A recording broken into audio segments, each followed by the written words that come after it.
We want the truth, so watch Truth Wanted live Fridays at 7 p.m. Central. Visit tiny.cc/YTTW and call into the show at 512-991-9242 or connect to the show online at tiny.cc/callTW.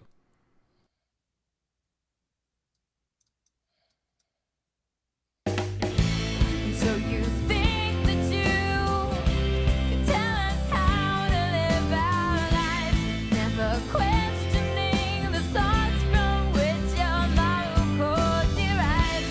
You think that suffering is part of some great plan that's been devised. I wonder,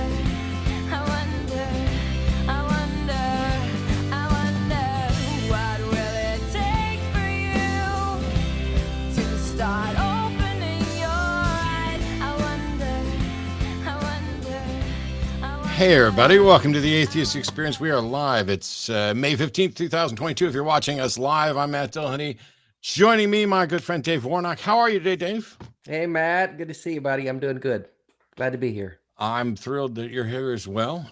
Luckily, we got to hang out in person a little bit over the last couple of months. I'm looking forward to more of that. But for those who aren't familiar, this is the Atheist Experience. It's sponsored by the Atheist Community of Austin, a nonprofit educational corporation promoting positive atheism and the separation of religion and government. And we are a call-in show where you get to call in and explain what you believe and why to the best of your ability. And what I've implemented is a new 1-minute clock, which they can put up to show you, so that once we get past the introduction thing, I'm going to give everyone at least a solid minute to present their case, assuming that, you're not like Baba Booey or something like that. But there's a good chance that we might have to interrupt each other, both because there are delays in the audio over the internet and because we may need clarification for something. The easiest thing to do is just to try to bear with the interruptions. Dave and I will do our best to bear with it as well, and we'll use mute judiciously so that we can get to what you're saying. Because even though I think one of the things that frequently happens on the show and in discussions about religion and gods and things like that is that people assume that because they both speak the same language, that they mean the same thing and everything is understood. And we are all, myself included, Dave included, guilty of using shortcuts in language and kind of assuming that you understand what I mean because I understand what I mean. And that's just not always going to be the case. We have a bunch of callers in the queue. I want to take one of them right now. Please join me in welcoming Aiden from Illinois, pronouns are she, her. Welcome, Aiden. You were calling specifically to talk to Dave. So how are you? Hey, Aiden. Good. Hey, glad to talk to you again after so long. And hello, Matt, for the first time. Hi. How are you? I'm doing okay. I have good days and bad days, but just wanted to give you a quick update. Please. Just so basically, I'm sorry. No, please keep going. I was just going to say, so basically I called back in January about Death with Dignity, and I took a lot of time reading over the comments, and there was a lot of good stuff in there. So I've talked to a couple of friends of mine who are like really close friends forever, and I'm planning on having them basically be my power of attorney, if possible. And then, unfortunately, it probably wasn't more than a week after I had called you that my mom basically shunned me for about 2 months because I told her that, I didn't believe anymore. And I was upset, of course, at the time, a little bit about the stuff I had gone through growing up. But I've been keeping up with the Secular Therapy Project and making a lot of great progress with that. And I guess last thing is I haven't made much progress with my diagnosis. Unfortunately, they want to put me through like a whole regimen of different tests. And one of the very first ones they want to do, which probably wouldn't tell us much, is like $3,000. And I just don't have that right now. So I've been doing other stuff that I love instead, including I've started joining a group that's based out of Vermont, a humanist group. And in fact, you got to talk to the leader of it, Chris West, during the Atheist convention. So I was a little jealous, but very happy. Awesome. I met Chris So, there. Yeah. Yeah, Tell us what you're dealing with physically, your physical ailment, and because I remember the call. I believe Jim and I were doing the show that day, and but Yeah. remind us what your condition is. Basically, it started out as just what looked like a regular autoimmune disorder that manifests as narcolepsy. But since then, I've been experiencing worsening symptoms, dealing with losing control of my muscles. Often days I'll wake up and have constant tremors now throughout the day.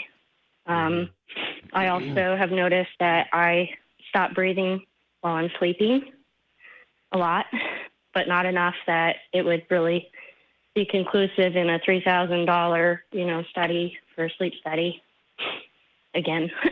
So dealing with that. And then I've also noticed that, I'm like my feet are dragging a lot, or my hands don't, work quite the way so like my handwriting looks terrible now, but I'm just kind of working through it as best I can.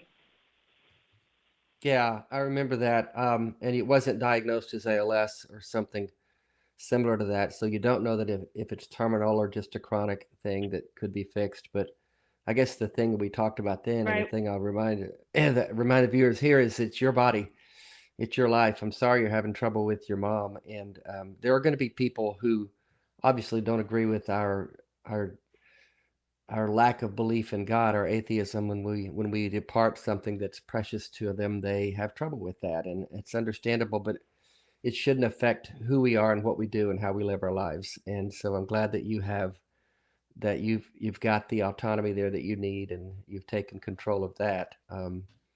As far as living and dying, as I've said many times with my ALS, it's my life, and I should have a say in how and when I get to end that, if I will. If with a terminal illness, I'm not bound by someone else's idea of when I should expire. If I come to the point where I'm not satisfied with the quality of life that I have left, it's my life, and I should have the decision to choose what and when and how. And that's something I'm adamant about. I believe we talked about that in the last show, the death with dignity laws that are correct in some states, and the final exit network that I work with, things like that.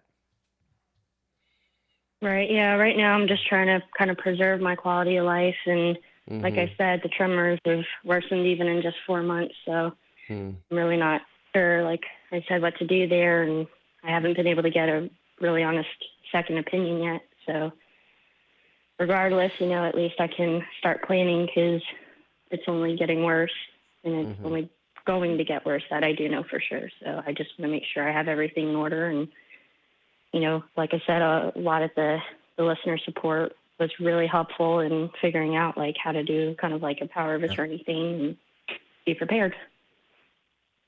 Well, good for you. Glad you got those things going, and good support. That's important. Yeah, it's one of those issues where when we talk about the atheist community at large and what our goals were. As a matter of fact, I just did a video about what it is that the atheist community at large is trying to achieve. And there are a number of different criticisms that come up of like, well, what has atheism done for the world? Because religion has built universities and churches and all networks of people who help people. That's what people have done on behalf of their religion. Their religion hasn't done shit except divide the world and create trouble. But one of the problems is that religious organizations have had a massive advantage where not only have they had a ton of adherents, but they've had special treatment from the governments, et cetera. And so we're fighting an uphill battle. And it's nice. I especially like hearing about atheist communities, online and otherwise, that are branching out from, hey, we're going to argue about God, to we're also going to do the things to build communities and help people who are in need. And so finding out that there were individuals in the atheist community who've given you advice and helped with, legal matters and health advice and things like that. Now, granted, nobody should be giving health advice other than a doctor in any real sense.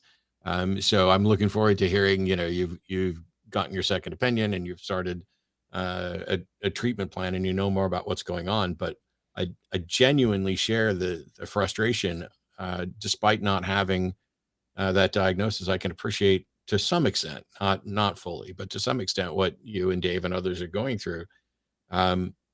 If for no other reason than, the triple bypass operation I had in December, which could have been the end of me. It wasn't, and it's not the end of most people. It's got like a 95% success rate now. But it did make me think for a minute, hey, what's going to happen? And I was like, I didn't feel anything where I needed a God or a church or a religion. I had the family and friends and the people in the broader atheist community on my side pulling for me, and I couldn't have hoped for more than that. Yes. Yeah, It really. I completely understand. Oh, sorry. No, go ahead. I was just going to say, I know like my trouble right now, even though like the area I'm in, I wouldn't consider super religious. I am having problems finding even a non-religious medical hospital to help me with one of my diagnoses because it's pretty severe. It's basically a non-cancerous tissue that's crawling on my organs. And I have to have like basically like hormone supplements and birth control to supplement that and keep it from growing. And I actually had to have my doctor specifically look for one hospital in the area that's not religious so that they would actually prescribe me what I need. Yep.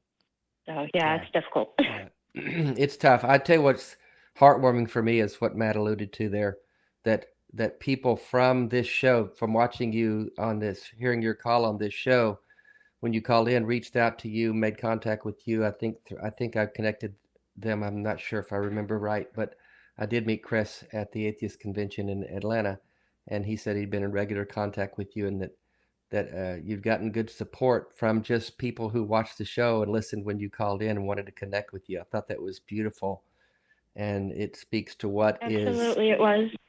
Yeah, it shows what we're capable of when we just move, like Matt said, move beyond the question of faith, no faith, God, no God, and to see what can we do, what can I do as an atheist in the community to make someone's world a better place. It's that simple. It really is. Absolutely. I really So appreciate anyways, I don't want to keep you guys, so thank you so much. Thanks so much, Aiden. I appreciate the update, Yeah. and we hope the best for you. Please, if the situation changes or you find something or you have good information to share with others in the community, by all means, give us a call back. But Yeah, thanks for checking in, Aiden. Good to hear from you. much appreciated. Absolutely. Good to hear from you guys too, and take care. And nice to actually officially talk to you, Matt. Take care. Bye. Bye-bye. That's sweet. So I know that there's a bunch of people watching this, some of whom are going to immediately empathize with a caller about troubles like that, and we appreciate the participation here. I've got a number of announcements, including a special announcement to get through. So if you're watching us live, there's a donate link down below the chat, and unlike most weeks, it didn't start at 0, and it isn't donations for the atheist community of Austin at large. Instead, it started a little over $2,100 because on Friday night, we did a live episode of Truth Wanted at the University of Texas, San Antonio, along with the Secular Student Alliance group there. They've got a screen image we can go ahead and put up. I know I did it out of order, but we're trying to raise $5,000 for the Secular Student Alliance there at UTSA. We are up to $22.75 as I look down to the thing right now. 100% of your donations are tax deductible. They don't stop with Google or YouTube. They come directly to us as a nonprofit, and that's where that money is heading. Now, I've been involved with the Secular Student Alliance for ages. I used to be on their speaker bureau. I'm not sure if they still have that or what's going on, but there are individual chapters at individual universities, and there's the national organization. UT San Antonio is where Anthony Magnabosco famously did a lot, if not all of his initial street epistemology recordings there on campus. The UTSA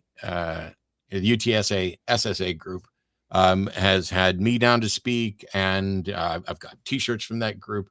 There are a lot of good things that can be done on campus, particularly a campus where I think there are like a dozen different Christian organizations there. And then there's the one secular student alliance.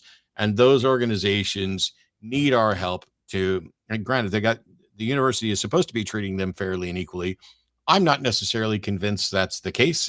And so we're going to stand up and do what we can to do a better job than the university to help them out. So please keep that in mind as you're contributing. Also, with regard to your contributions and donations and participation with the atheist community of Austin, there's merchandise that you can get, which we advertise on each of the shows. You can go to tiny.cc/merch ACA, and this month's special third shirt is for theists. You need to bring your A game, which is extra fun for me. And you can become a member right here on YouTube for 99 cents a month and get yourself some custom emojis and get out of slow mode on the rare occasions we have to do that. You can also go to patreon.com/the Atheist Experience and become a supporter there if you like. And there are a number of interactive, independent discussion forums that we like to point people to. There's 2 unofficial forums on Facebook. There's the Atheist Experience private group, which is at tiny.cc/FBAXP. And then there's the private Atheist Experience fan group, which is at tiny.cc/FBAXPPR for private. And after the show's over, I think Dave's going to be hanging out in the unofficial ACA Discord, taking your questions. And I'm doing the Sunday show later, but if you're not able to come in and hang out and talk to Dave immediately after the show, please keep in mind that the unofficial ACA Discord is around with a lot of people in that group who have advice and information and just open to talk. And some of those people are the ones who helped Aiden with information on legal questions and things like that. So there's a lot of participation that's been going on. We appreciate everybody who's watching us live right now. And if you have any feedback, questions, criticisms, concerns, you can email tv@atheist-community.org. That goes to myself, the co-host, and everybody behind the scenes. And don't forget to get right. Oh, shoot. I mean, don't forget to click like and subscribe if you're not already subscribed. It's much appreciated. We've got other callers here already 8 callers lined up. But I want to make sure that we go first to Cody at UTSA to tell us briefly about why it's important to support the Secular Student Alliance. Welcome, Cody. Hi, how are y'all? Doing well, thanks. Cody. So I just wanted to thank everybody for all their donations, first and foremost. The Secular Student Alliance, to me, is a place to go for community. As a Christian, people are not intimidated to talk about their religious beliefs. It might even be encouraged depending on where you live. For secular students, this is not necessarily the case. So oftentimes people feel like they have to hide it. And the SSA provides a place for people to, secular people, to be authentic and to have their views validated and to have a sense of community. And, earlier I heard you say that there's about a dozen organizations for religious students, but I think actually it's more like 24, and we are the only group at UTSA for non-religious students. So for me, the SSA has been a tremendous support system after I actually deconverted from Christianity about 1.5 years ago. And so without the SSA, I don't know if my journey would have gone as smoothly, especially when I'm essentially the only person I know in my family and my friend group that is non-religious. Nice. Mm-hmm. Yeah, SSA does great work. I've interacted with a couple of chapters around the country and spoken at colleges that they put on, and it's important.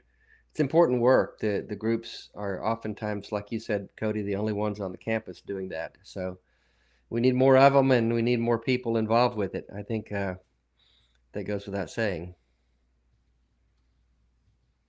Yeah, I appreciate everything the ACA has done, for our organization. and all your help today and over the weekend and Friday as well at the Truth Wanted show. And thank you guys. Really appreciate it. Well, thank you, Cody. And I was down there on Friday, and of course, you guys were having like graduation parade and everything else. Since we're at the end of May, I made an assumption which may not be correct. Does the UTSA Secular Student Alliance have any other upcoming events, or are we getting ready to enter summer break and we'll start up again in the fall? What I've heard from our president, Clara, is essentially that it's going to remain dormant during the summer, and then again in the fall, it should pick back up again. Awesome. Well, we look forward to hearing from you. Thank you so much for calling in to help promote your local SSA, and take care of yourself. We'll hope to hear from you in the fall. You too. Take care. If you're a student at another university and you do not have a Secular Student Alliance chapter at your university, reach out to the national organization to have them help you. They know what to do. You may be a freshman who doesn't have a clue about how to start a college group. There are people who can help with that, including the SSA national organization, if it's available and possible in your university. We've got a bunch of callers here, Dave. Let's get them. We have John in Canada. Pronouns are he, him. Wants to talk about overturning Roe v. Wade. So how you doing, John? I'm doing well. I just want to let you know that overturning Roe v. Wade is the best thing that could have happened in the last 50 years. Okay. Well, I don't share your opinion, but thanks for that. Oh, I know you do. Anyway, the reason why that's the case is because it's preventing abortions, which are murders, and saving lives. Well, abortion isn't murder. Murder has a specific legal definition. What you seem to be saying is that you think abortion should be considered murder, correct? Well, yeah, I know it is murder, and it should be considered murder because it's a human life. I'm asking you. You think? Yes. You think it should be considered murder? What should the penalty be for murder in your eyes? The same way if I was to murder you. If I were to murder you, I should be investigated, tried, convicted, and sent to prison for homicide. Okay. So you think anybody who has an abortion and participates in abortion should be investigated, tried, and sent to prison for life? Exactly. Cool. Thanks for that opinion. I don't share it, and you get no more time. Goodbye, sir. There's nothing to say to someone like that. They're ignoring medical science. They're ignoring what the truth is about conception and fetal activity. They don't care for the truth. They've got their mind made up. Yeah, I recognize the caller's voice, and we've had a number of discussions, and none of really? them have been remotely productive, and the person's not reasonable at all. They called in to say that overturning Roe v. Wade is God at work and saving a bunch of lives, but they stupidly seem to think that God's working while they're calling from Canada, where abortion is publicly funded at any time, regardless of reason. God hasn't done anything there. Abortion's been legal and continues to be illegal, at least now, in the United States for the last 49 years, and God hasn't done anything that we can tell there. Seems much more like people doing stuff. And I still want to know, why does God punish people with a womb and instruct his believers to put their lives at risk and deny them bodily autonomy? I don't know why John or other people want to give special rights to fetuses that nobody else has. I mean, I don't get to use anybody else's body without their consent. So why does a fetus do it? But this is just grandstanding and an attempt to drum up some drama. And John, that was incredibly weak sauce, weak attempt at drama there. But well, I'm glad you didn't give him a lot of time to spout his bullshit on the platform here. Yeah, that's not going to happen. We have Art, pronouns are he, him, in Pennsylvania, who is a deist and has what he considers to be strong proof that Jesus is not God. So welcome, Art. Thank you, Matt. Matt, can I take a little detour? The Catholic Church for over 1,000 years in canon law had fetus animus and fetus inanimus. Fetus inanimus was a fetus without a human soul. It was the teaching of the Catholic Church for over 1,000 years that the soul, the human soul, enters the body about 90 days after conception. That's just an aside. I just wanted to throw that out there. Okay, but it's not relevant to anything because even whether it's true or not, it's just another religious opinion and it doesn't change bodily autonomy. So what have you got? That's, okay. Okay, here's what I've got. Yeah, put a minute on the clock. Prove that Jesus isn't God. Okay, very good. Supposedly Jesus came to give us the way of salvation, not salvation. If he'd come to give us salvation and he succeeded, we'd all be saved. He came to give us the way of salvation. He failed. He failed because I was raised as a Catholic and I was told the way to get to heaven, Catholic baptism, die without mortal sins. There are Baptists that say Catholic and Mormons are not saved. I heard a preacher on the radio once say, if you're not baptized by immersion, you're not saved. So basically, if I was convinced that hell existed and I wanted to be saved, Jesus failed me. I would have to say, well, gosh, should I go back to Catholicism? That's where I was born in. But if I do that and the Baptists are right and Mormons and Catholics are not saved, I've made the wrong choice, I go to hell. If I join the Baptists and the Catholics are right, I've made the wrong choice and I go to hell. He did not bring us a way of salvation. He brought us a muddle.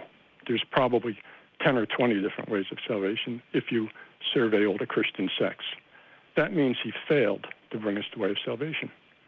Now, if he's God and he came to bring us the way of salvation and he failed, then he's not God. I mean, God wouldn't fail. God wouldn't say, gee, I'm going to try this.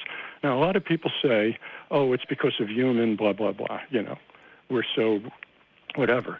That does not matter. Inventing a reason why he failed does not change the fact that he failed. So, again, I'll just finish with the restatement.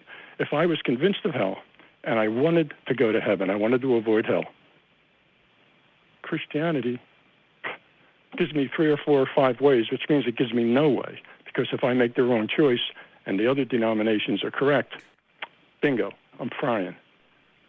And so the problem is this is all based on some assumptions on your part that you can't prove. So whether or not Jesus was God, you know, your entire case against Jesus being God is predicated on suppositions that he came to give us a way of salvation. I don't know how you reach that conclusion.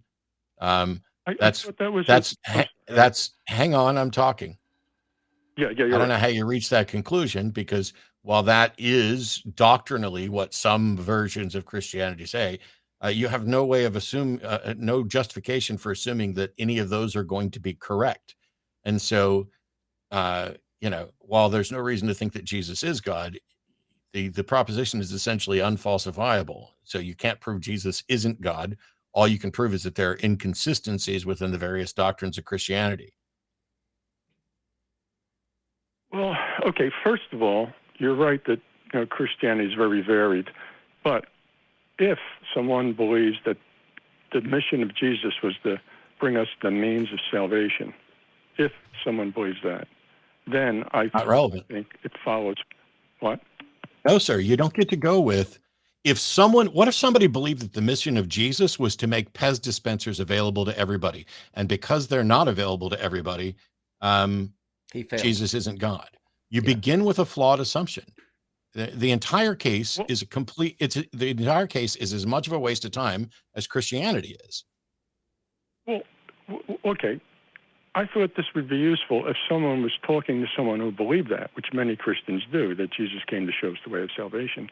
For them, it should be convincing that he failed and therefore he can't be God. Now, no, because your only reason that convincing he if failed, you make the assumptions you've made, Art. I mean, you literally said he failed because you were raised Catholic. Right. Well, I was raised Southern Baptist, and I was taught that Catholicism is a Mary worshiping cult.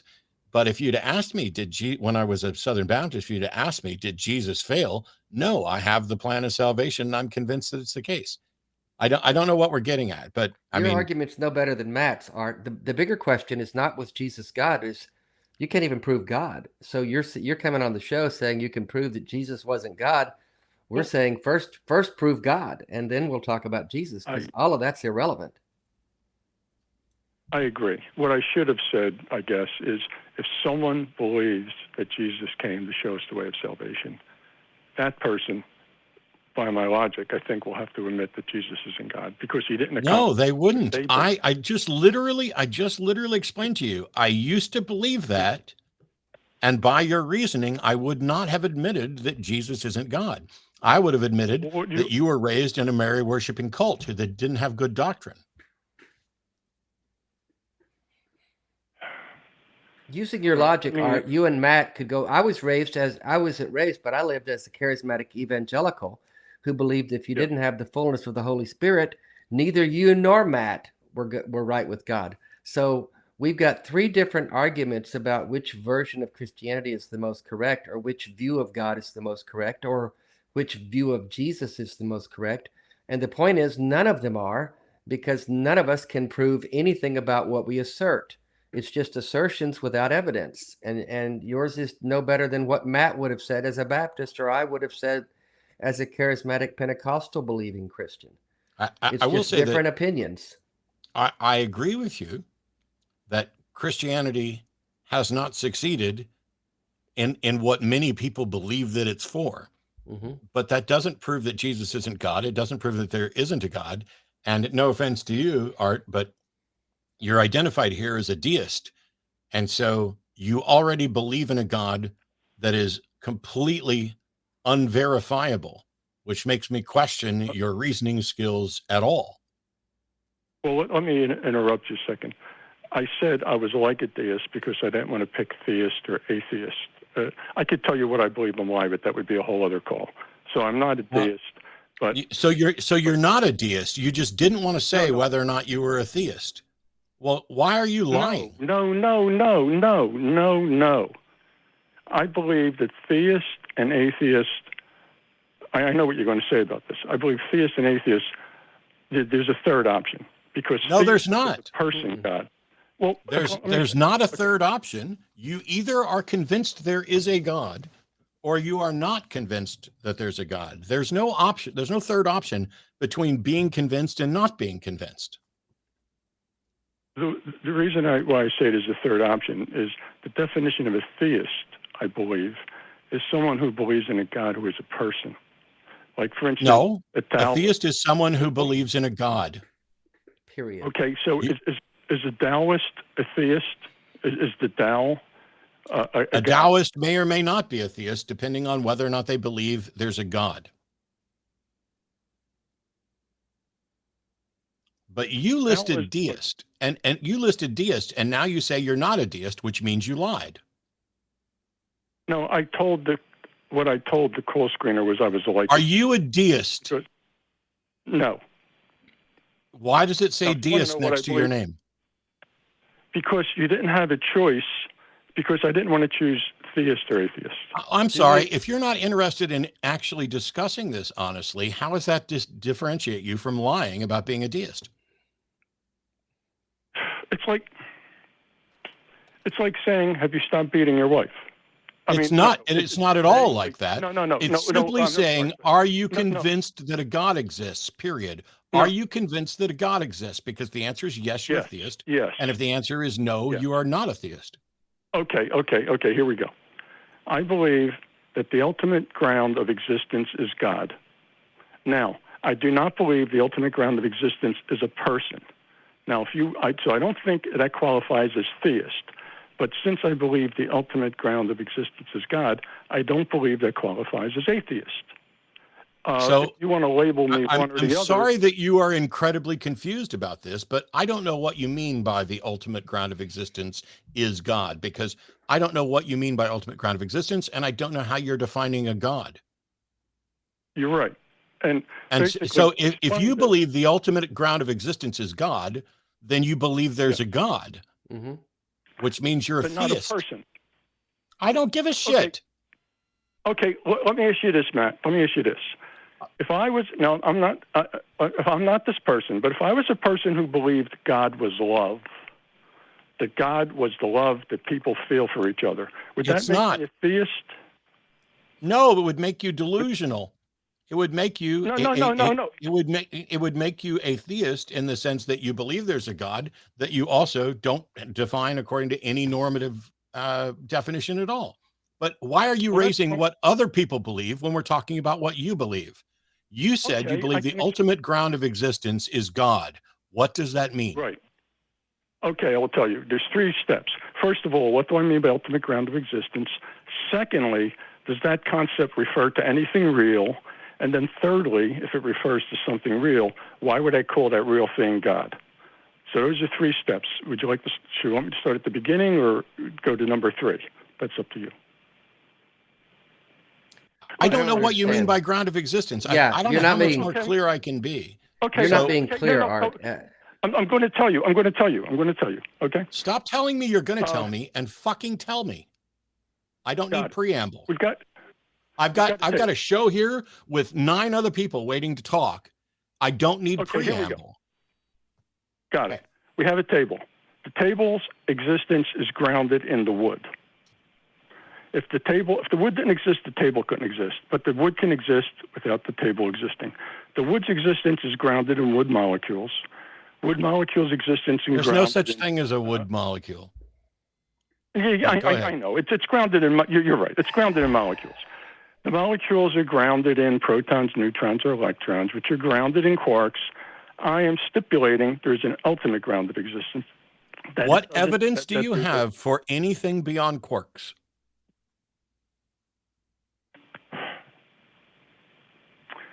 I'm telling you what I believe. You asked me what I believe. I know you, Art. Okay. The purpose of this show, shut up. The purpose of this show is for people to explain what they believe and why. You told me what you believe, and now I'm asking you why you believe there's something beyond quarks. What evidence do you have for that position?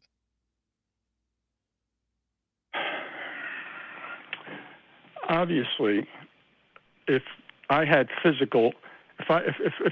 evidence that was thanks for nothing, Art. We're moving on. All right.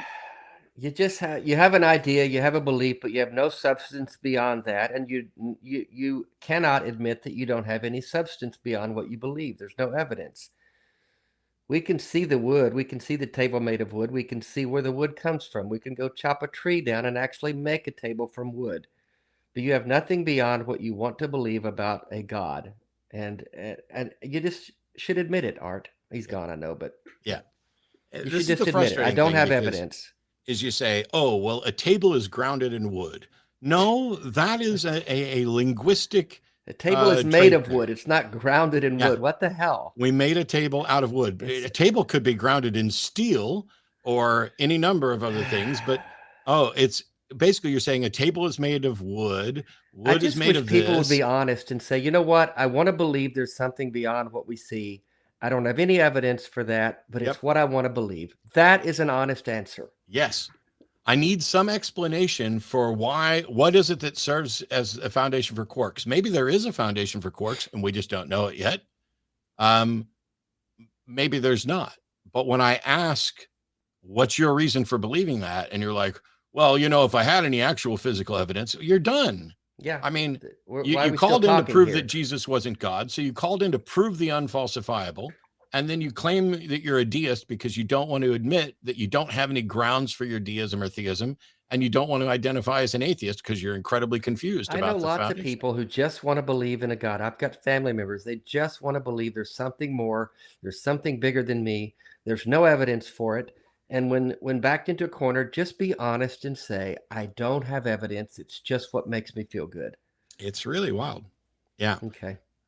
So anyway, for that caller or anybody else who wants to engage and get involved with debates, there is a Facebook Atheist versus Theist debates group that we point people to, tiny.cc/AXP fan debates. And you can go in there and you can hone your arguments so that you're ready for the type of questions that are going to come up when you call in. You can, because there's no way I'm going to be the first one that says, what do you mean by grounding of reality? And what is your evidence for it? If you could have gone in and had that discussion with some other people there, you might have been able to flesh out the how and why behind your position such that the call could have been more productive. But with a bunch of people on hold, it does not make sense for someone to say, well, I'm not a theist or an atheist, and I don't have physical evidence for my position, but I think that there must be something that grounds reality, and I'm just going to call that God. I mean, that is a monumental waste of everybody's time. It doesn't edify us about anything at all. It doesn't provide any new evidence, and it's not even an argument. It is just, here's what I think. I don't have any good reason. It's an opinion. An opinion is not an argument, nor is it evidence. On that note, though, you might have seen Talk Heathen earlier today as the first show up today where we raised some money. We're still raising money for the SSA down below the chat. And in between Talk Heathen and Atheist Experience, you might have been fortunate enough to listen to the flagship program of the Atheist Community of Austin, Nonprofits, which is on at Sundays at 3 with new hosts and new segments. If you missed any of those programs and would like to be more on the ball with what's been produced, you can go to, whoa, I'm sorry. I got a hiccup all of a sudden. You can go to tiny.cc/AEN podcasts. That's your one-stop shop for all of our productions as audio only podcasts. You can still go and watch the items on YouTube. Get the video as well. You know, if you really need to see Dave's pretty face and my pretty face, you can do that. But the audio only podcast keeps you safe from having to look at us at all. I mean, it's really good. And the reason there is that put up the crew, because these people are working behind the scenes to screen your calls, do the audio stuff. They're wearing KISS shirts, I can see, which, you know, I just want to give you a big old hug for that. And there's a cat there. And Katie and Greg are like in the same place. That's not fair. I saw that. That's not fair at all. But we're hugely grateful for everybody who's participating, and not just the crew that you see on screen. There are a bunch of others, including our moderators in chat, the people who may be screening calls but didn't want to be on screen, the people who are taking notes and timestamps so that you can get good clips and everything else. There's a lot that goes into the production of all of the Atheist Community of Austin shows. And if you've missed anything that's gone on with any of the shows lately, we put together this little piece to let you know what you didn't see. I speak for no one but myself. That comes from owning the messages that I've ingested from society about men's discomfort with women, with their demand that women be a certain way in order to be consumable, but I'm not a goddamn edible. That's kind of like the world of evangelicalism. It's, you know, you're dating, and then right away they're like, when are you getting married? And then as soon as you're married, when are you having kids? And you're like, I'm 19. Slow down. This isn't a Monty Python sketch. Like, I'm not all about like limiting free speech, but I'm definitely all about not promoting violence and calling for the harm or death of others. And that is absolutely what this is. You're firing up a congregation of people with hate speech. I find it difficult to believe that anybody thinks that we don't actually exist. You know, and it's an unfalsifiable claim, which is it's fantastic for mental masturbation, especially if you've had a couple of joints. Did it come out of nowhere? It was put there by humans. Humans drew lines on a map. Israelite that doesn't mean God's real. Believe something. They're a nation on the planet. Yeah. Does that make it true?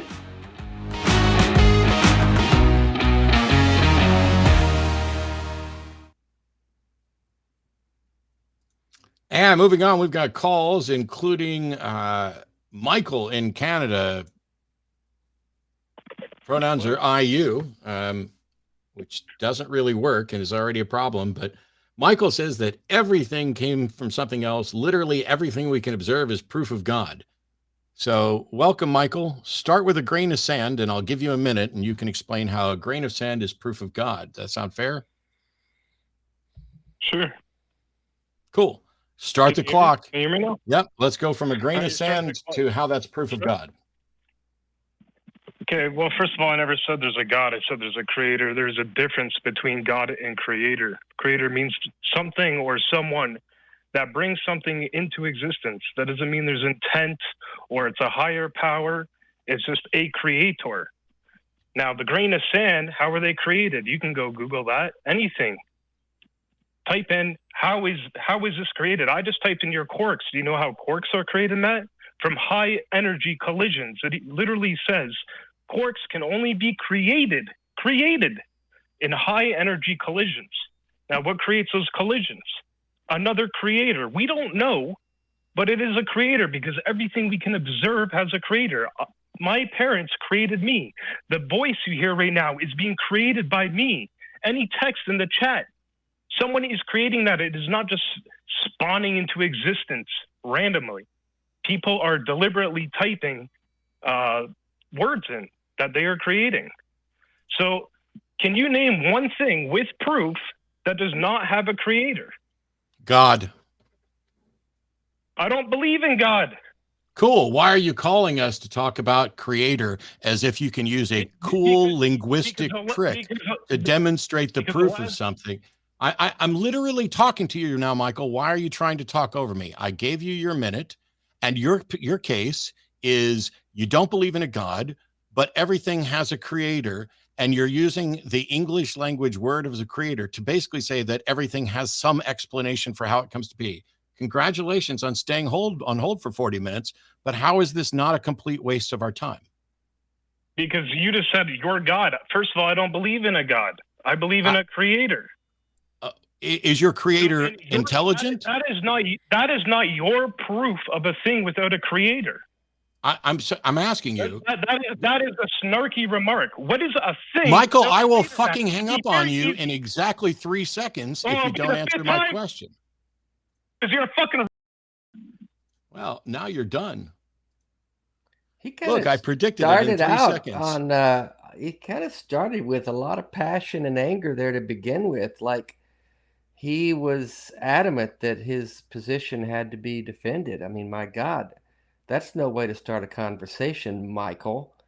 Yeah. By the way, you use the R word, you're getting banned. So just add Mykil's call there directly to the ban list. I'm not going to allow that at all. What do you think? If you call an atheist show to claim that everything has a creator, right? The point we were trying to get to is, okay, what is the creator of the universe? Now, if you don't believe in a God, cool, congratulations. Why did you call? Because that's the purpose of the discussion. And you knew damn well that when you said everything had a creator, that all of us would reasonably go along with you. This is the thing that annoys the piss out of me, is I try to be incredibly careful about the language I use and the assumptions I make on behalf of callers. When somebody says they believe in a God, I want to know what the definition of that God is and all this other stuff. And so when somebody says, hey, they believe in a creator, so now, just because of you, Mykil, congratulations. I now have to tell all the call screeners the next time somebody calls in to argue for a creator, make sure you ask them if they think it is an intelligent, personal God creator, or if they just mean, hey, there is some process that resulted in this, because that's how absolutely stupid and time wasting that call was. Not the call screener's fault. The call screeners also made the same reasonable assumption that someone calling the Atheist Experience that they can prove a creator. So he doesn't believe in a God, but he's adamant about a creator. What do you think the source of his anger and passion was? What's going on there?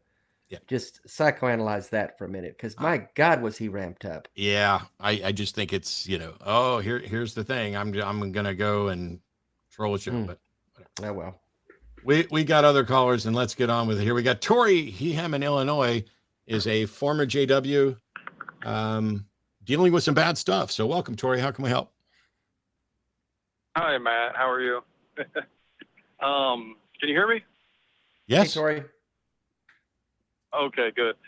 Yeah, so what I wanted to call about was I was a Jehovah's Witness for about 38 years and started doing my own research, which is banned from doing when you're a Jehovah's Witness. You're not allowed to do outside research. But I started to, and of course I went down the road of seeing the truth about the truth, as they call it. And I don't know how much you know about Jehovah's Witnesses. I'm assuming a lot, but they call themselves the truth. And anyway, I went down the road doing my research, and I ended up getting disfellowshipped, which means I was excommunicated from everybody and everything I knew. I was what they call a ministerial servant. I had privileges. I was speaking. I was traveling and giving talks, and I had a lot of I had a lot of sway. My family was kind of big in the Jehovah's Witness organization, and just like that, I was ostracized. I lost it all. And when you're a Jehovah's Witness, they tell you that all these bad things will happen to you when you leave. And I don't believe in God at all anymore, but they were right. You know, everything they said did happen. I got divorced. I lost my kids for a little while. I had to file bankruptcy. Pretty much anything you could think bad happened to you did. And, you know, my logical brain says that that's all coincidental, but sometimes late at night when you're laying there alone, you start to wonder, you know, they were absolutely correct. So I just didn't know if you had any advice on that and how to deal with that. Well, yeah. I mean, a lot of us have experienced similar things to that, Tori. First of all, I'm sorry about that. Second of all, I'm glad you exited that and woke up to the truth, the real truth of those things being lies. But the problem is when they tell you that if you leave, bad things will happen to you, and then by shunning you and cutting you off from everything you knew, they in fact make those bad things happen. So that's not a coincidence that it happens, and it's not some judgment from God because you left. They're the ones that made these things happen to you, not God or any other force beyond what you can see. And I had similar experiences. I ended up getting divorced after my deconversion. I lost contact with several of my kids, and that went on for years. I lost most of my friends and community. I know it can be traumatic and very, very disorienting to wake up from that kind of thing after such a long journey. And I too was in evangelicalism for 3.5 decades. I too was a minister and very much involved in the leadership aspect of that. So I can totally relate to what you're saying and what you've gone through, Tori, and I'm really sorry that it's been such a buttload of trouble for you. But you didn't say how long you've been out, and maybe you can share it with us. But I will tell you this, it gets better. It has gotten better for me. I reclaimed my life. I found my footing. I found my voice. I became who I really was and wanted to be, and I began to write my own story. And I wouldn't trade that for anything that I lost, because that's the true sense of who I am. That's my authentic self, and there's no price you can put on that. Yeah, I have a couple I was questions. 38 years old. I'm 41 now. Yeah, I have a couple questions, and these are 41 going to now. these are going to seem potentially silly. Some of the things that happen to you, I think, definitely happened because you left the church, but not because there's a God, but because there are consequences to decisions. I'm assuming that your wife was Jehovah's Witness, Yes, sir. and your disfellowship was a significant trigger that led to divorce. Correct. Now, of all the bad things that happened to you, have those bad things also happened to people who didn't leave the church? Absolutely. And the bad things that happened to you, do they also happen to people who are atheists who's never been a part of the Jehovah's Witness Church? Yes, definitely do. Cool. So is there anything, and I just want to make sure we're talking about it the same way. Is there anything in you that thinks that you're actually being punished by a God, or just recognizing that bad things happened? No, I think I've gotten pretty much past that. I never sit here and think that Jehovah is real, not one time. But I think what the most frustrating part of it for me is that my family is sitting somewhere and they know all this because of the rumor mill. I'm sure of it. They know all the stuff that's happened to me, but they're sitting there going, see, this is why you don't leave. This is what happens when you leave the organization. And that's so frustrating because my situation is almost making their faith even stronger. Well, you can't control how other people view your circumstances and your situation. And like Matt said, I know of plenty of Christians who've never left the faith and bad things happened to them. They died in horrible accidents and sicknesses and lost kids and divorced and lost jobs. All those things happen because we're human and life happens. It's random and chaotic. And so if they're sitting there thinking, well, this is what happened to Tory because he left the faith, that's on them. There's nothing you can do about that. And I'm sure I have family members who look at my diagnosis with a terminal illness and say, well, that's because Dave left Christianity. None of them would say it to my face because I've ripped their face off, but I know they say it behind the scenes because it's gotten back to me. You can't worry about what other people are thinking. It'll drive you crazy. You live your life, find your authentic self, live your best life, write your story, and don't lose a lot of sleep worrying about what other people are thinking about your situation. That will lead to a lot of torment. Yeah. Well, I appreciate you guys' words, that's for sure. And I tell you what, I've been listening to you guys ever since I left. So the Atheist Experience and Lloyd Evans, John Cedars, you guys have, you've been my personal therapist, that's for sure. And if I get anything out of this call, I want everybody to know that the Jehovah's Witnesses are indeed a dangerous cult. They're not just friendly people knocking on your door. There's a lot more behind the scenes that people don't realize, and I just would like people to know that. Yeah. I tell you what, have you got in your area, Tory, have you got a secular community? Have you tried reaching out to Recovering from Religion or the Secular Therapy Project, any of those things? Because I understand it can be incredibly difficult. One of the things that some organizations, particularly Jehovah's Witnesses, are good about is that, and Mormons and others, is that when somebody leaves, you don't just lose your church. Like, I still have my parents. That could fall apart any day. I mean, we could reach a point where we don't want to speak to each other at all, but not because the church is intervening. There's not a Southern Baptist church well, there probably is somewhere, but they're not going to a Baptist church that's going to say you should never talk to your kid again. Instead, they're going to ones that say you should never talk to your son again about religion, which is probably wise if they want to stay. So I just want to make sure that you are looking at or have found community in your area so that you have support beyond just, reaching out and calling us. Yeah, so thankfully, after I left, a couple other people have left. One or two elders left. And honestly, last Christmas, we all went to one of the former elders' house, and we got to sit around and have like a little powwow about it. That felt really good. And so we kind of, whenever we can, we try to get together. So that's helping a lot. That's good. Well, I'm glad to hear that. And thanks so much for calling, Tory. And we'll keep doing our best to let people know the things that you found out about Jehovah's Witness Church and others. But I hope things improve for you. I have been through a lot of absolutely awful things myself, just during my time as an atheist. And no matter how bad it gets, I'm still constantly impressed by the capacity for other human beings to show compassion and care, even in the face of religions that are trying to claim a foundation in caring when they clearly don't.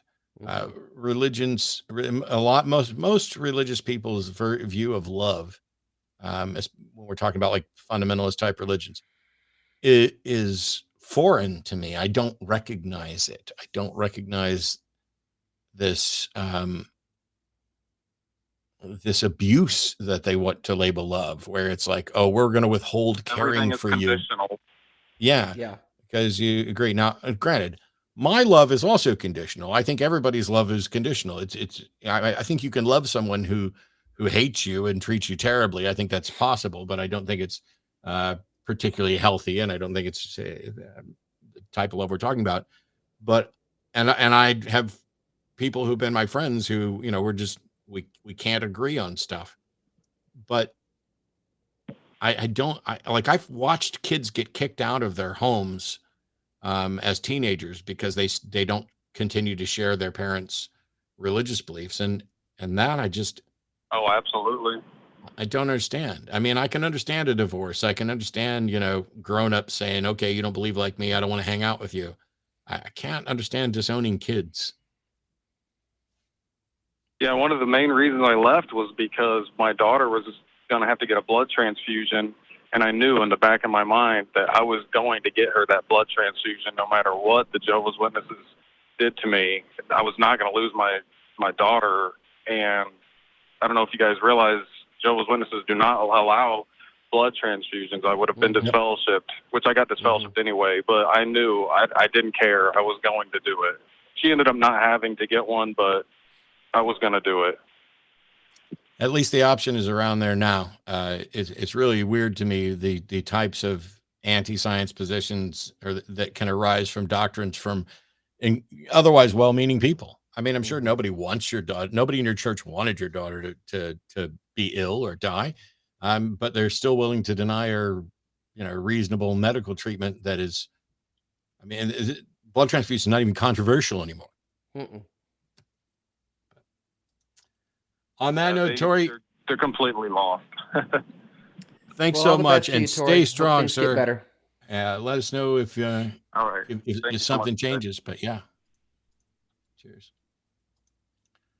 I have, man, there's so much stuff that's been going on lately. I did the hang up last Wednesday. By the way, I'm doing it's like for the people who've seen Forrest on Atheist Experience, we had a lot of fun last week. He'll be back, but I'm also doing other shows with him as well. But it was incredible the last couple months to actually get to go and hang out with people in person. And there's going to be more opportunities for that coming up. Just as we announced the special Truth Wanted episode last Friday. I want to make sure that, yes, we've got the donation link going on down below chat. We're over $3,000 toward the $5,000 goal for the Secular Student Alliance there at University of Texas, San Antonio. It was so good to actually get to be around people in person again. We've got more calls, and I have questions. So Victor in Texas, welcome to the show. Hey, thank you for having me on.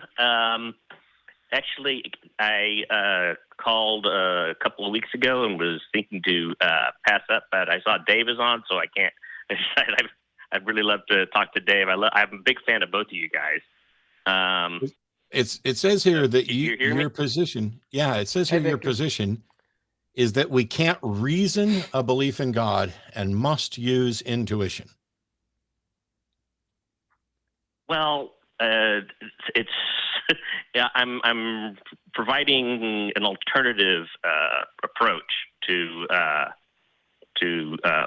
belief in God. I actually, I don't know if you recall what I called when Shannon was on a couple of weeks ago about my proposition about a non-all-powerful God who's merely benevolent. I don't know if that rings a bell at all. Yeah, but I'm calls, I guess I'm not. I'm looking at what the call screener jotted down, and that is that you're saying we can't reason a belief in God and must use intuition. Right. So Yeah, can intuition the idea is, can intuition be wrong? Absolutely. So how do you tell if your intuition is right or wrong?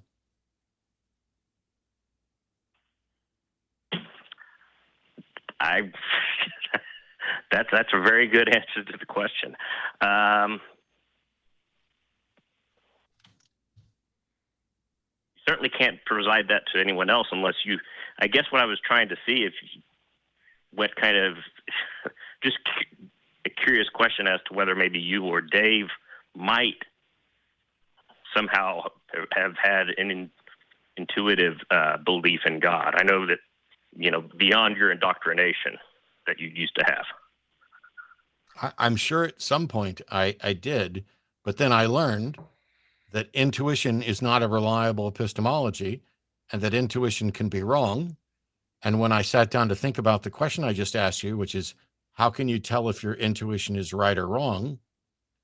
That question led me to saying, okay, in order to tell whether my intuitive position is right or wrong, I would need evidence related to the proposition. And if there's evidence, then all of a sudden I don't have to rely on intuition. I then rely on the evidence. So your initial position that we can't reason a belief in God is wrong if there is any way to tell whether or not intuition is correct. So how do you tell whether or not intuition is correct? I really guess you can't. I think you pretty well destroyed that argument. Yeah, and to my experience was not so much. I wouldn't say I had an intuitive understanding of God. I was influenced. When you're a kid, you're indoctrinated. As you're older, I came to the Lord as an 18-year-old, I was heavily influenced by people I respected and looked to as authority figures in my life. And so I could have said at that point, my intuition tells me, yeah, they're right. Jesus is Lord and he's coming back soon. I need to follow him and begin to read the Bible and get saved and speak in tongues. So that's your intuition. If you're looking at intuition, it's a feeling. It's nothing measurable, or as Matt said, you can't demonstrate that it's true or not. It's only a feeling that you have, and that's going to always be influenced by the people around you and the people that are steering you or coercing you. Or if you're in a church service and everyone's worshiping and everyone in that room except you is ecstatically worshiping God with hands in the air and eyes closed, you might say, I'm intuitively feeling God. No, you're not. You're being influenced by the people around you and the peer pressure that is occurring because you don't want to stand out in the crowd and look like an idiot. So you start making yourself feel like, yeah, this is happening. I'm feeling God. Wow, this is amazing. That's not intuition. That's just good old-fashioned peer pressure and influence. I fully agree with that, and I didn't even think I automatically would have not thought that. Yeah, I mean, as far as your point about a God who's not all powerful but just is loving, that sounds like a good old. I was thinking that would be interesting because I know that you probably consider that to be a useless God, right? Absolutely. What the hell? It's like a dad who says, "I don't want my kid to go out and experience bad things in life," but is completely powerless to prevent that. Big deal. Well, so you got to, Yeah, I don't propose the God as being powerless, just not all powerful, and that explains why the vast majority of prayers don't seem to be answered. That explains why, if there are any miracles, they're all really small miracles. It's someone who might have been able to walk anyway ended up walking instead of someone growing a limb. But that's the key. I've compared that God before. Yeah, I find that to be a useless God. I've compared that God before to a toothless, clawless lion in a zoo who looks like a powerful beast, but is basically caged, pacing back and forth, waiting for you to throw some meat that they can gum to death or gum to eat. And they have there's nothing there. And if that's the God that people want to settle for, then I'm saying, why do you need to have a God at all? What's the point? Well, my point was never about that, to have a God for a reason. But my point was the reason I believed in, my belief in God, and I don't know if Matt remembers this, is that what the God mainly does is conveys us our sense of caring for one another, which, I don't claim that God is the source of morality, but that God makes us, at least gives us a sense of morality, of caring for one another, that counteracts our conflicting sense of selfishness, and that's why a lot of people. So all of these things you're saying about God, are they just based on your intuition, or do you actually have evidence for them? Well, the only evidence, like I said when I called before, is just the sense of caring. That I can't, but I know when I say I can't see, I'm arguing from incredulity there.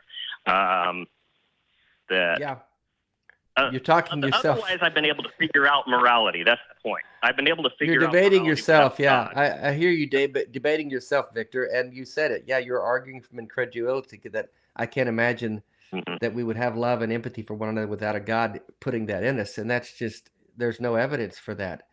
We've derived empathy and morality as we've evolved as species and community beings, and found that works best for us in society.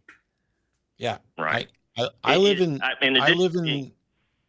the same world that you do, as far as I can tell, and I see empathy and caring, and I see love and all of these things and I have zero evidence for a God, and so I don't even begin to intuit a God or suppose a God or say, gosh, I need some explanation for why humans do or think A, B, and C, and D. Maybe there's a God. None of that is evidence-based. None of it is reasonable. It is some of the laziest, most confused thinking out there, because you're simultaneously recognizing that you have no good reason to believe something, but because there are other people believing it, you're willing to try to intuit it. Well, that's not an intuition, that's indoctrination. It's just that you're being indoctrinated and influenced by all the people around you that you should intuit this. If we took you from birth and stuck you on an island where nobody got to teach you anything about gods or religion, and you didn't have interaction beyond, normal, mundane, secular interactions, what reason would you ever have to posit that a God exists? I'm not really sure. That's too extreme of a scenario for me to even conceive. But I do not. My views are not based on indoctrination. I've actually been. That's flatly false.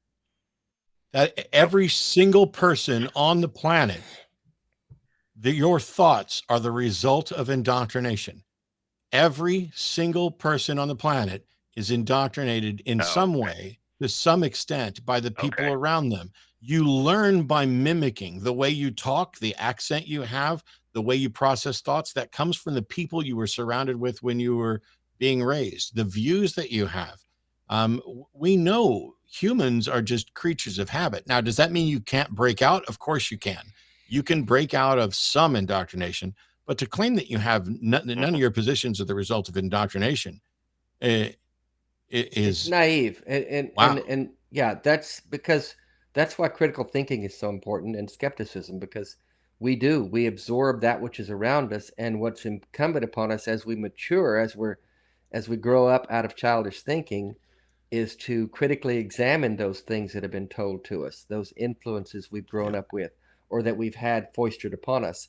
Does that make sense? And you critically begin to examine a position that you might have had foisted upon you, or that you begin to mimic, and you find out, you know what, that doesn't make sense. And you begin to see things through a bit of a skeptical lens. That's what maturity should look like. What most religion keeps you as, they want to keep you as an infant.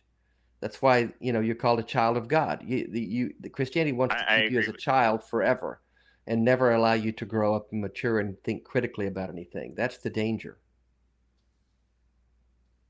Okay. Well, I got to move on to some other callers, Victor. But okay. if you come up with a better Thanks case, for calling, Victor. Yep. By all means, I'm happy to go through it. Continuing on, Dave, we've got another David in Arizona, pronounced he/him, David has a question for me on abortion, so we'll see if we can knock this out pretty quick. Welcome, David. Thank you, Matt, and hello to Dave as well. I love all the work that you guys do. I have grown a lot since listening to you guys. But anyways, let me get to the point. So just for the record, I am totally pro-life, but then I'm sorry, pro-choice. But then I came with an inquiry myself, and now I'm having, like an inquiry. And so I figure maybe you could help a little bit. So my two arguments for being pro-choice is no one should force a woman to remain pregnant against their own will. And second, no fetus should have special rights. I'm with that 100%, undoubtedly. Okay. However, then I came with this. Well, you can't say you're with it 100% undoubtedly and then say the word however, but go ahead. True, you got me there.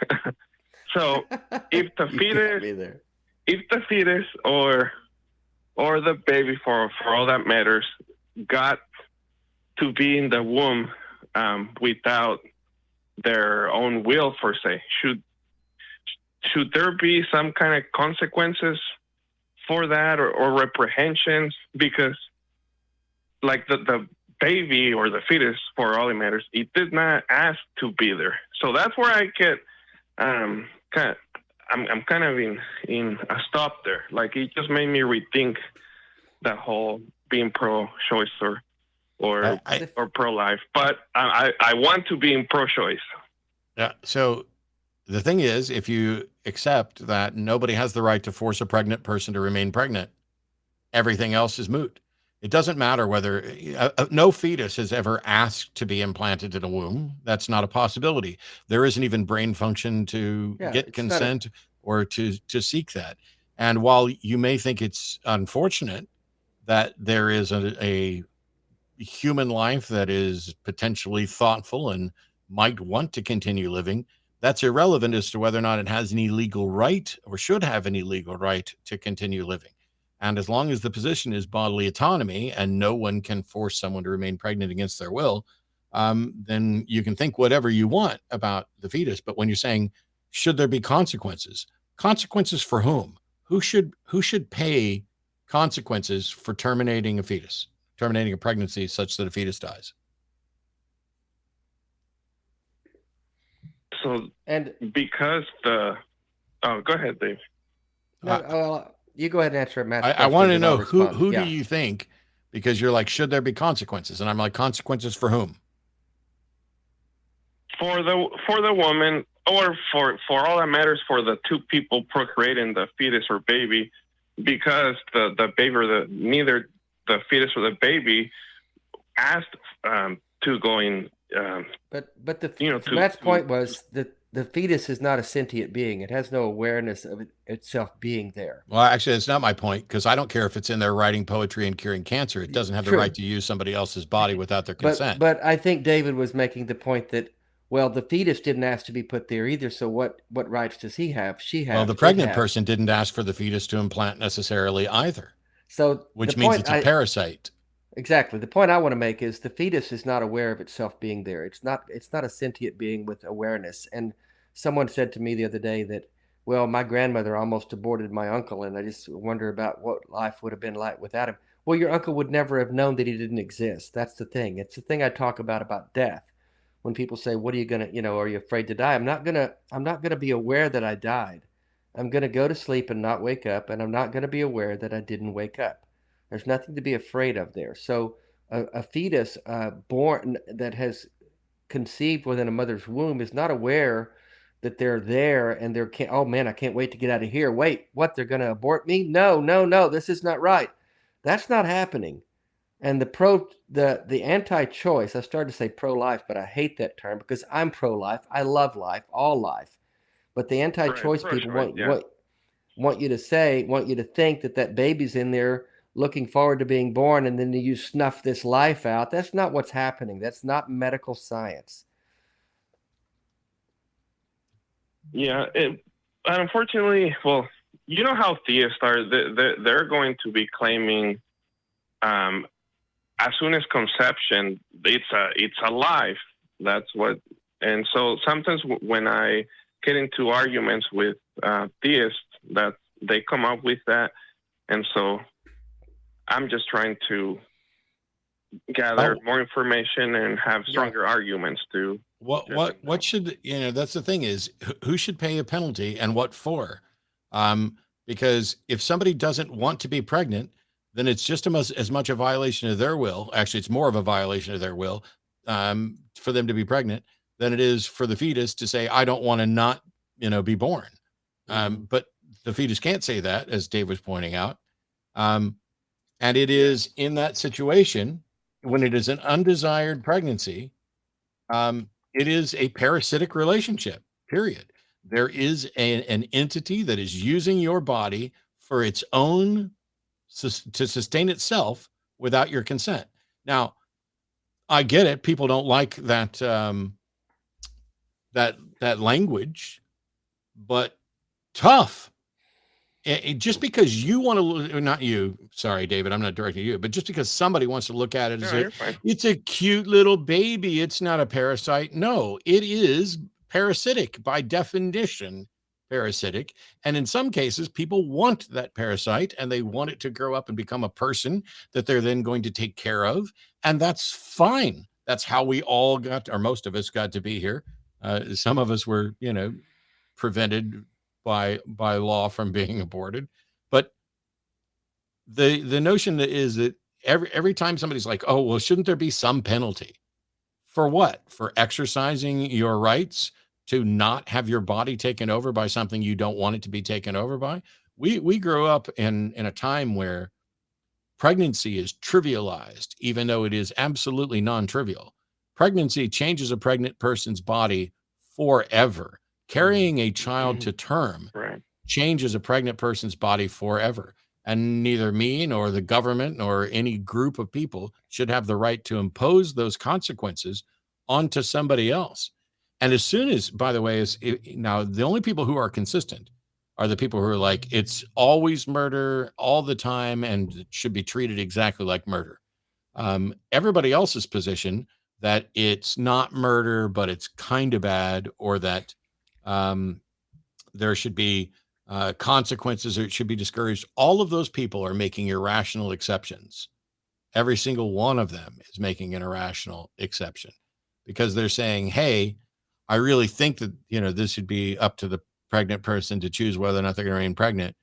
But, and then they, it's just like at the beginning of your call when you're like, I'm 100% in favor of A and B. However, it's nice to find out none of us, not even those of us like myself, who are happy to call it a parasite for when it's unwanted and happy to point out that it shouldn't have a right. I'm not sitting around going, man, I just can't wait till we abort more fetuses. Nobody's doing that. And so it's a caricature on the part of the right. And so they want to make exceptions, some of them, in the cases of rape and incest. Well, how does a rape or incest change whether or not you're killing a fetus? Mm-hmm. It doesn't. Would rape or incest be excuses for murder? I don't think so. That sounds horrible. And so if they want to make exceptions for rape or incest, they are now in an intellectually inconsistent position. And if they're unwilling to make any exceptions, then basically what they're saying is, if for any reason you find yourself pregnant, you're just fucked. A 16, this is my favorite meme from the last month or so. A 16-year-old cannot adopt a baby. A 16-year-old cannot adopt a baby, and it's because we as a society recognize that they're not equipped to care for a baby, such that we would voluntarily give them parental custody over it. But if they get pregnant, we're going to force them, and not just 16, 15, 14, 13. Oh, it was your uncle, it was your dad, it was your neighbor. We're sorry, but you're just fucked forever because we don't value your rights, and instead we want to give special rights to the fetus. No other human has the rights that people are trying to give to the fetus. And that's all I've got. I mean, I understand it's frustrating, but well, I appreciate you trying to equip yourself better, David. It's a tough argument. The theists who argue that you're killing a baby, they do not know their science and they don't know their Bible, because the Bible points out that life begins when you draw breath. Oh, yeah. That's God's view of it. Yeah, so I always on many occasions I tell people about, like, are you aware that there's slavery in the Bible, that sort of thing? And they're like, no, where does it say that? They're completely clueless. But anyways, I know you guys got stuff to do. Thank you very much, for taking my call. I will apply it to my knowledge. You guys take care. I love and appreciate all the work you guys do. Thanks, David. Have a good evening.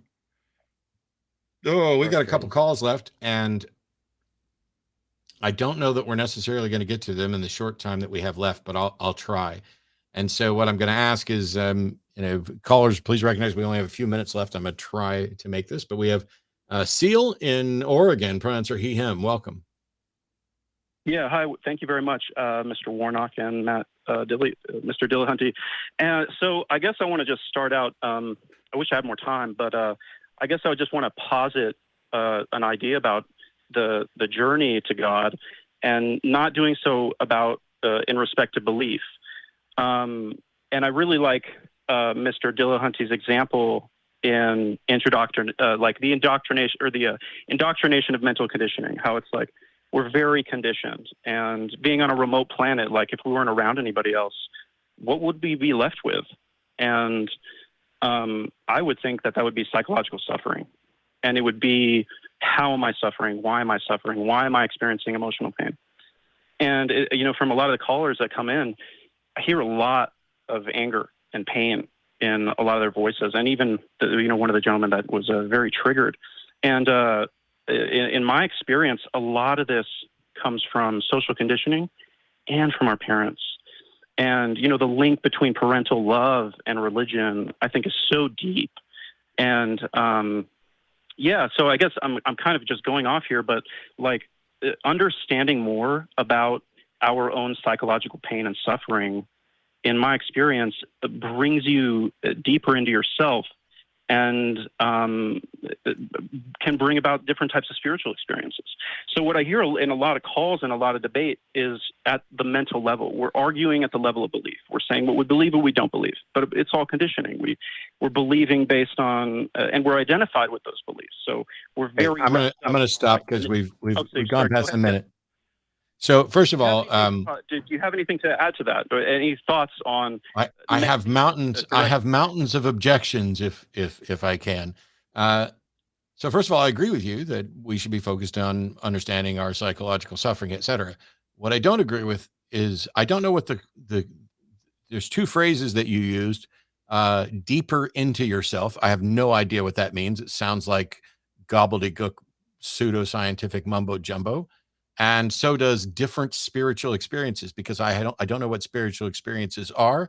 I don't know what people mean lots of different things by them. And I also don't know how any of this relates to God, because you're either convinced that there's a God or you're not.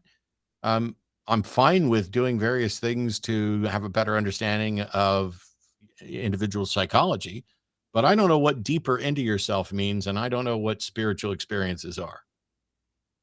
Perfect point. Great point.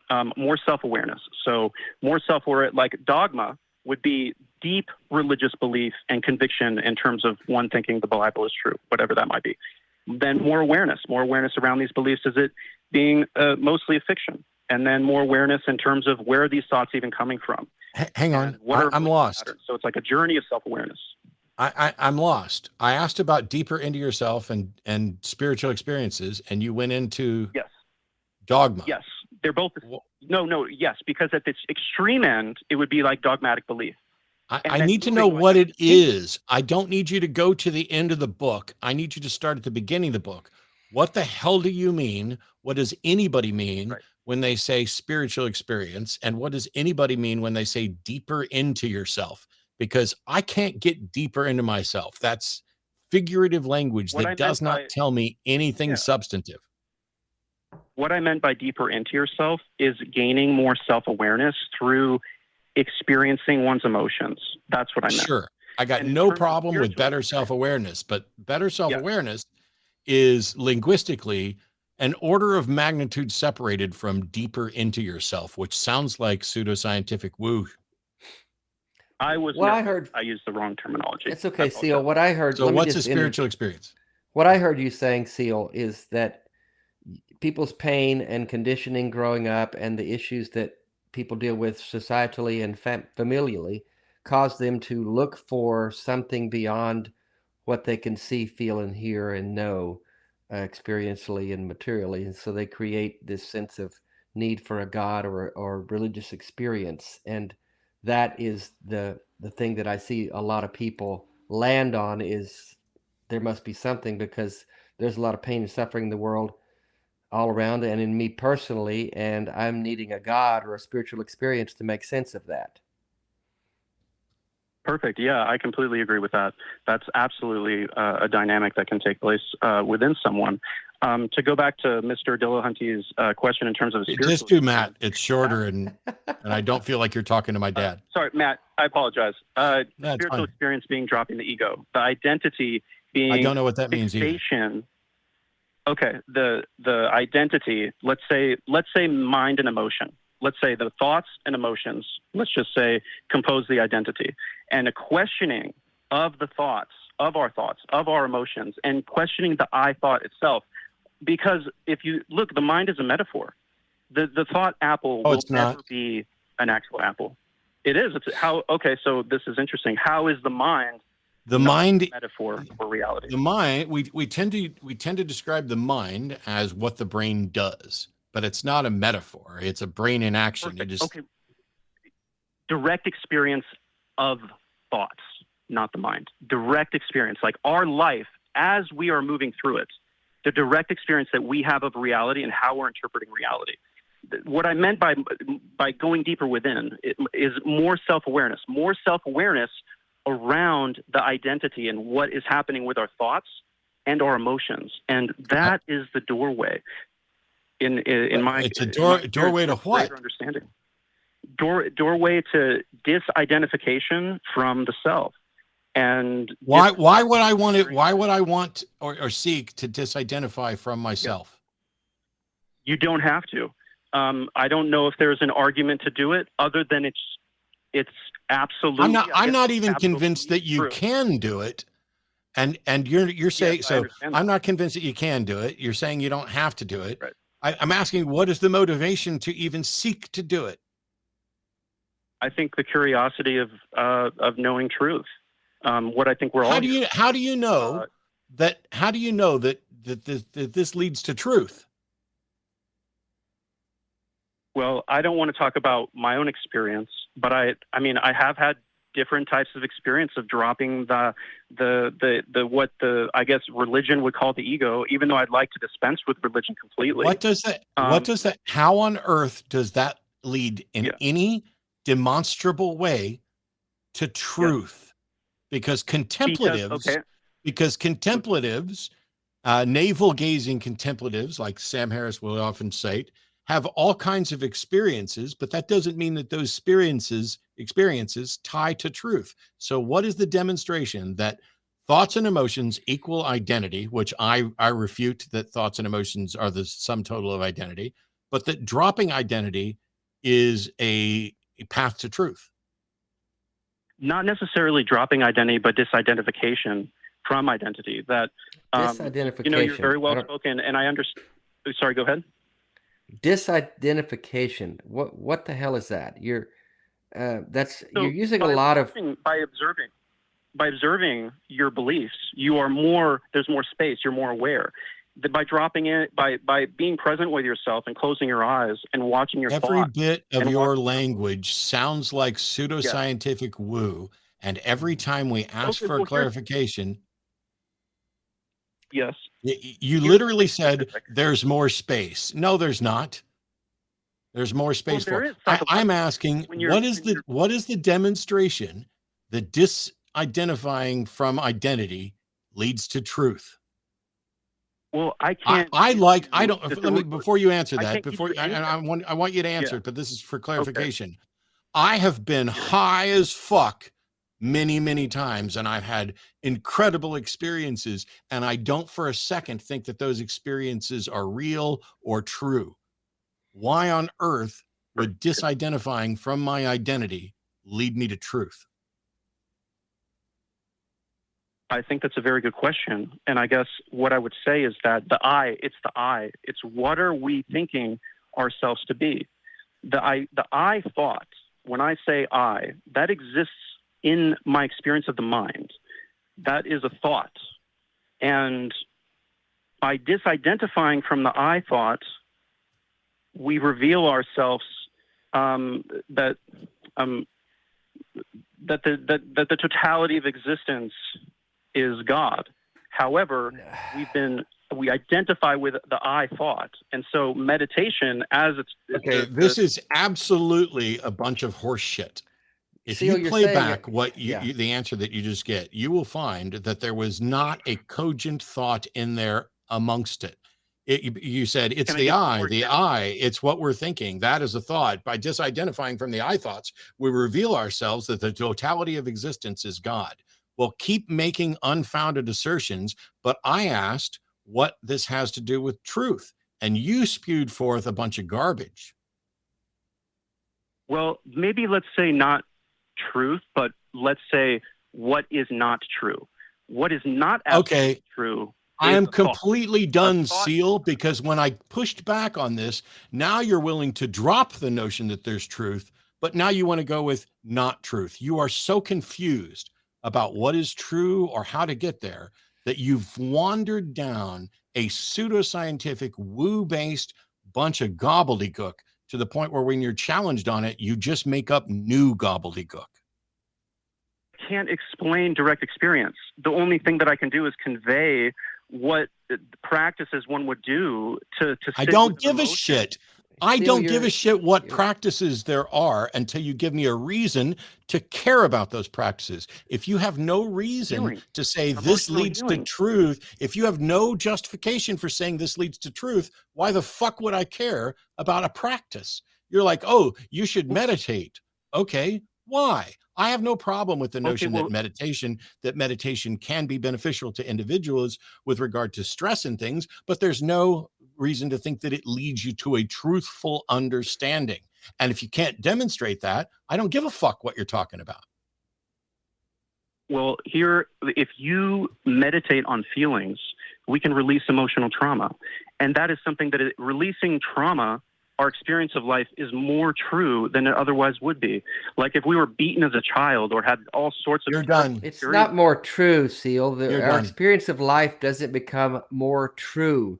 It's just a different experience. We can heal from emotional trauma, and meditation and psychotherapy and those kind of things help us. You're making it so much more complicated than it needs to be. I have no And problem you're at all. using a lot of woo words like Matt said and psychobabble, and it makes no sense.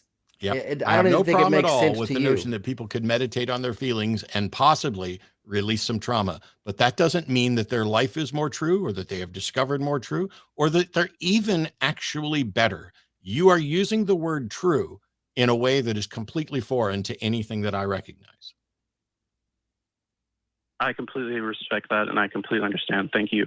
I guess I would just say that our perspective of reality, like if I'm very angry at abortion people or people who aren't or who are against abortion or whatever the case may be, that emotion, that anger has a perception to it, it has a flavor, and it has beliefs in it. And if that emotion is then released, it's like, oh, well, what does reality look like in the absence of that?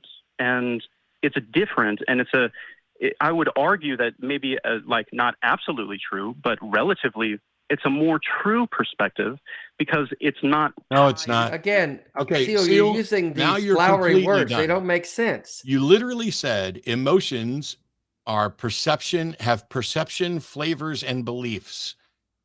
Flavor? Are you fucking kidding me? After me pushing back on all of your flowery metaphoric gobbledygook to get to truth, you decide to say emotions have flavor and that this changes. Well, don't they? No. Ciel, let me say the Food same has thing. fucking flavor. Ciel, let me Goodbye. say the same thing you just said. They feel a certain way. Ciel, let me say what you just said in words that make sense. Okay. If I release my anger and I'm not angry, I'm going to be more at peace with myself and those around me. That makes sense. What you said with flavors and more in tune with the real true you, and you're just using a lot of flowery woo words that don't make sense. And it may make you feel better or smarter, but it's not, doesn't make it more true. What truth? I just want to be able to explain myself well through enough. your process of doing this meditation, shadow work, blah, blah, blah, whatever it is you're going to push forward. What new truth do you have that we don't have? The primary one, and I would just forget the idea about at least God or arguing that, would be the fact that we can permanently release emotional trauma from the body. That would be and that's kind of like on the cutting edge of somatics and psychology. And that's something that the body keeps score. I asked you what truth you have that we don't have. That anger can be permanently released. I asked you what truth you have that we do not have. Oh, okay. How dare you assume that I'm not convinced we could potentially release trauma from the body? What truth do you have through this that we don't have? Can you define what you're saying is true, or what truth, or how you're defining truth? Nope, we're done. We're done. The show has run way past time. I'm tired of the pseudoscience and gobbledygook, and I'm not going to sit around 10 minutes after the show's over to try to define truth in a way that you'll accept when you've used truth and non-truth interchangeably. Fine. If you want to meditate, fine, meditate. If you want to claim that you've discovered a new truth, be prepared to defend that. And don't be prepared when after you're pronouncing this truth, you then ask somebody else to define truth. You're the one that claimed to have more truth. So you would have to define what you mean by truth. It's not a new revelation. I mean, the new therapy is showing us that you can carry trauma in your body. The body keeps the score. I have a friend who's a therapist that does work in this field. It's not new truth. It's just a better understanding of how our minds work and how our minds and bodies are connected. It's not a really super pseudo thing. He just uses all these woo words to make it sound more complicated than it is. Dave, have you ever forgotten something that somebody did that wronged you? Yeah, I have. Me too. Plenty of things. So why would it be a surprise that we can permanently remove emotional trauma from the body? I wouldn't be alive just today getting if I hadn't older been able to lets let you go of do that that. shit. Yeah. It's not complicated. Plus, when I'm dead, all of my emotional trauma ceases to exist. That's why they call it rest in peace. And it's permanent. It's permanent. It doesn't carry on with me to some afterlife. As far as I can tell, every bit of trauma I ever have permanently goes away the second I'm dead. Become worm food.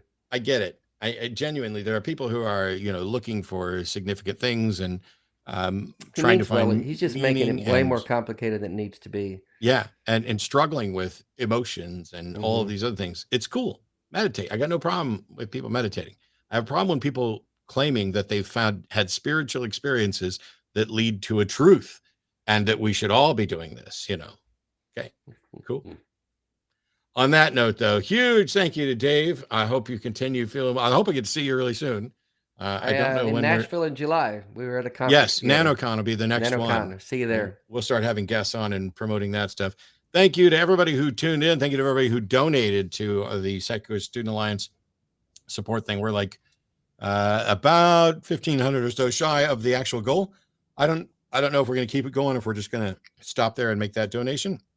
But this video is going to go up. I think the donate link will remain there for people watching who aren't live. But in any case, to all you who tuned in live and to everybody who called, including the people that I didn't agree with or I got irritated with or hung up, we appreciate you calling. Absolutely. It's just not always going to go that way. It's like this month's t-shirt says, theists, bring your A game. And your A game does not include saying you're a deist when you're not, or when you are, or then lying about it, or telling me that you've discovered truth and then asking me to define truth. Those aren't A game things. They're not. You know what is an A game? An A game is when you say that we can't create a reasonable argument for God and we have to rely on intuition. And when I ask, how do you tell whether or not the intuition's right or not? You acknowledge that your argument has been demolished. That was good, honest call. That's an A game. That's all I care for. Just have an honest discussion. If you get cornered, cool. I don't know. Plenty of things I don't know. I don't know as much as Dave. No, you do. I don't know much. I know I enjoy being on the show with you, man, as always. In any case, we love you guys. Thanks so much, everybody, for tuning in. Thanks so much to the crew who make this show happen.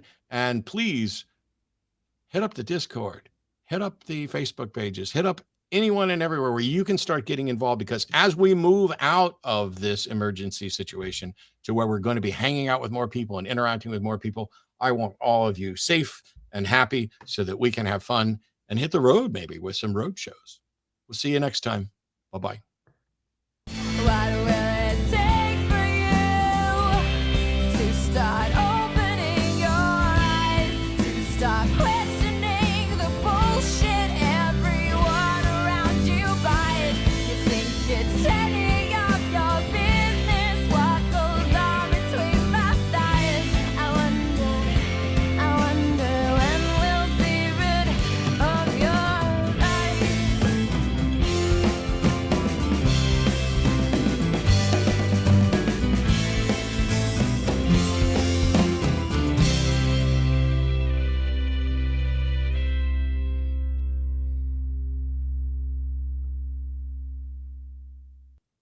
It's time to get sexy. So watch Secular Sexuality live Thursdays at 7 p.m. Central. Visit tiny.cc/YTSS and call into the show at 512-991-9242 or connect to the show online at tiny.cc/callsex.